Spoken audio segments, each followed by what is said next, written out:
So, people were freaking out. Comics were the cause of every single problem there was.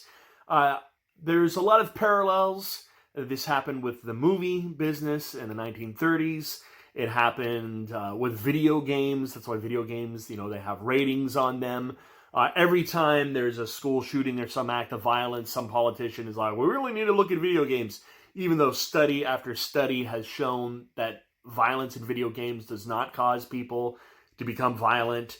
I remember when one of these school shootings was at a college campus where immediately the media was going to, oh yeah, he was a big video game player, and then later they interviewed his roommates and they're like, I don't ever remember him playing video games. Anyway, but back then in the 50s, the thing that was destroying the minds of kids was comic books. So the comic book industry needed to save itself. It needed to do something because a lot of newsstands were, they didn't want to sell comics. And I should probably preface, newsstands is kind of a thing of the past. People who buy comic books now, they go to a comic book specialty store, or you can go to a bookstore and find them, in collected editions where they collect multiple comics in one book. So, that's where most people get their comics now. But back then, people would get them at the newsstands. And when the people who ran the newsstands were finding out that these are really controversial, they just wanted nothing to do with it. So the only thing that they would continue to have there are things that they saw as being safe, like your funny animal comics, your Mickey Mouse, your Donald Duck, your Bugs Bunny. They figured, okay, nobody's going to get too worried about that. But this crime stuff, this horror stuff, we're not going to carry this. And a lot of other comics that were probably perfectly safe got lumped into that sort of category. So the comic book publishers, they got together and they came up with, and again, this is a very similar thing that happened with video games, they came up with something called the Comics Code Authority. And essentially what it was a censor. And it would strip the comics of any potentially offensive material that there was. Part of this was the publishers also trying to drive EC comics, the ones who made the best crime and horror comics, driving them out of business because some of the rules of the Comics Code were clearly directed at them. Words like crime and horror weren't even allowed in the titles anymore. It needed to make sure that, all the women were perfectly covered, didn't want to reveal too much skin. The good guys always had to win at the end. The bad guys could never prosper in any way from their crimes. And basically comics became really watered down, nothing too controversial, nothing that could be seen as dangerous was allowed.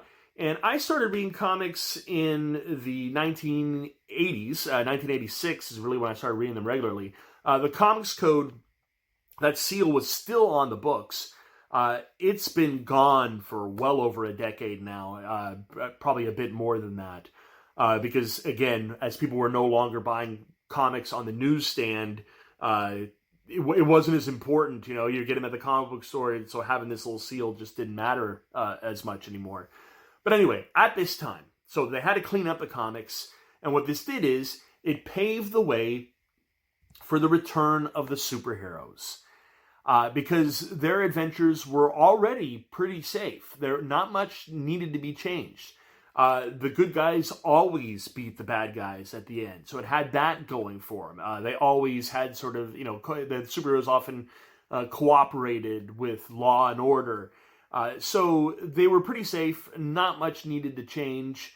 And that just opened the door. I'll show you an image of the Justice League of America. You got all kinds of superheroes, and go over a couple of them in detail. One of them was the Flash. Now, I've mentioned the Flash before. This Flash, however, probably looks a little bit more familiar to those of you who aren't diehard comic book fans or fans of the current TV show. In 1956, this one was a new version of the old character, because they had stopped publishing the old Flash comics. This character, he had a new costume, he had a new secret identity, new origin story. He was a different character with the same name. He was created by writers John Broome, along with Robert Kanigher and artist Carmine Infantino. These comics, when we're now in the Silver Age, if you compare them to a lot of the Golden Age books, the artwork is improved, in my opinion, but I think a lot of people would agree with me. A lot, the quality is really up there. The storytelling is a little bit sharper. But again, like I said, so it was the old character completely changed around into a new character. And what ultimately wound up happening is that people who were fans of the old original Golden Age Flash, they had kind of outgrown comics by that time, but they might have had little brothers or nephews or, something like that, who were reading these new Flash comics. And so they would get a bit interested in all this. And eventually, the comics, they would start to have the new Flash cross dimensions and meet the old Golden Age Flash. And again, for those of you fans of the TV show, it's paid tribute to that. It doesn't tell the story exactly the same way, but it's clearly, tipping its hat towards these old comics. Anyway, as for the Flash, even people who don't know comics, they know he's super fast. He's so fast that he can vibrate his molecules to the point where he can pass through solid objects and through dimensions and through time. He's super fast, that Flash. Similarly to the Flash, there is Green Lantern. So there was a Green Lantern character back in the Golden Age. Now we have a Green Lantern for the Silver Age. Same deal, reimagined version. This one came out in 1959. Writer John Broome and artist Gil Kane, who went on to draw a lot of different characters. This Green Lantern, and again, kind of like with the Silver Age Flash, I talk more about him than the Golden Age because he's more recognizable. This Green Lantern is far more recognizable to your more casual fan or people who don't know much about superheroes.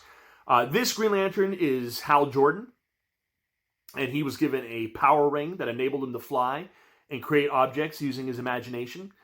He was the first human being to receive this ring from the Green Lantern Corps, which is an intergalactic police force that assigns different sectors of space to each of its members. He's a space cop, basically. And over the years, there have been multiple Green Lanterns of Earth, or Sector 2814. There's Hal Jordan. There's also Guy Gardner, who was to be his replacement if ever he was unable to fulfill his duties as Green Lantern.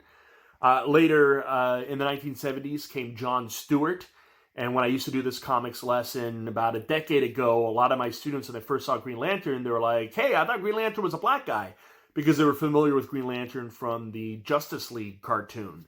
And I said, you're not wrong. That Green Lantern was, again, John Stewart, not to be confused with the former host of The Daily Show. And he was introduced in the 1970s. Those comics are a pretty fun read. They're a little bit dated.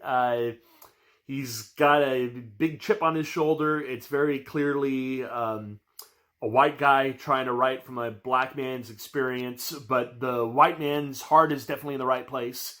And one of the interesting things about John Stewart is he refused to use his ring to create a mask. He's like, I'm not hiding who I am. I'm proud of who I am. So that was really cool about John Stewart. And then I want to say it was like late 90s, you had Kyle Rayner, where Hal Jordan became bad and all the Green Lanterns were dead, but nobody ever stays dead in comics. And Kyle Rayner was the last Green Lantern. More recently, within the last decade, we've had Simon Baz. He was a former criminal, and he's also, a little bit of representation there. He's of Lebanese descent, if I remember correctly. He's a Muslim. He has a tattoo to symbolize his faith. And then we have Jessica Cruz, who is maybe my favorite Green Lantern. I know that she has been featured in some of the animated cartoons, some of the Lego cartoon movies, as well as the Green Lantern. I absolutely love Jessica Cruz. She is a great character. The thing is, with what's been established in the comics, is that only those who can overcome great fear can wield the ring and get it to do, whatever it does, create objects and make them fly and all that. Like the average person, if they get the ring, if they try and make it work, they can't do anything. They just maybe give themselves a headache and they pass out.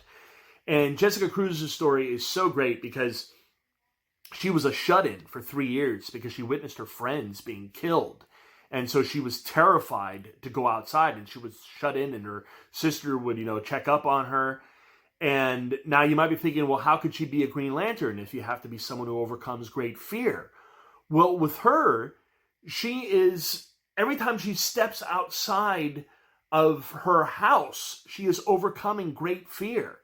So everything she does, just overcoming anxiety. And there's this great issue with her where she's fighting bad guys and she's able to do that just fine. But the thing that's on her mind that's really weighing down on her the most, that's giving her the most trouble, is that her co-Green Lantern, Simon Boss, has invited her over for a family dinner.